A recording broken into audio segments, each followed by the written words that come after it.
কেরালার রাজনীতিতে নতুন ইতিহাস লিখলেন হিজাবি মুসলিম তরুণী ফাতেমা তাহলিয়া।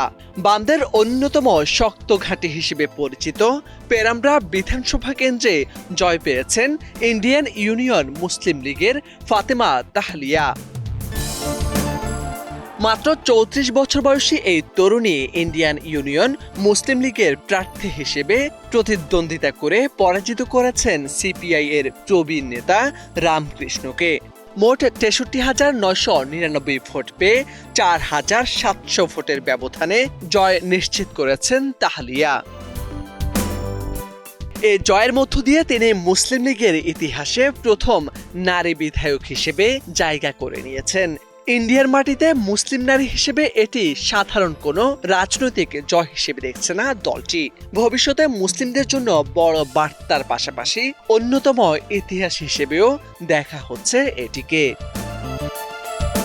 কোজিকোড জেলার পেরুভায়ালে জন্ম নেওয়া তাহলিয়া ছাত্র জীবন থেকেই রাজনীতিতে সক্রিয়। মুসলিম স্টুডেন্ট ফেডারেশনের নেতৃত্ব দেওয়া থেকে শুরু করে কোজিকোড কর্পোরেশনের কাউন্সিলর সবখানেই সক্রিয় থেকে ধাপে ধাপে নিজেকে গড়ে তুলেছেন। বর্তমানে তিনি মুসলিম উইথ লীগের রাজ্য সম্পাদক হিসেবে দায়িত্ব পালন করছেন। পেশায় আইনজীবী তাহলিয়া কোজিকোড সরকারি আইন কলেজ থেকে স্নাতক এবং ত্রিশূর সরকারি আইন কলেজ থেকে স্নাতকোত্তর ডিগ্রি অর্জন করেছেন। বর্তমানে তিনি কালিকট জেলার আদালতে আইন পেশায় নিয়োজিত রয়েছেন। তবে এই সাফল্যের পথ মোটেও সহজ ছিল না। প্রার্থিতা ঘোষণার পর থেকেই তাকে মোকাবেলা করতে হয়েছে সাইবার হামলা ও অনলাইন কটূক্তির।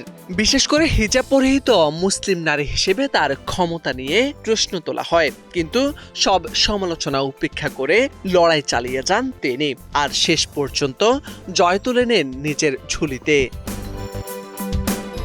মোর্শেদ আলম, বাংলা ভিশন।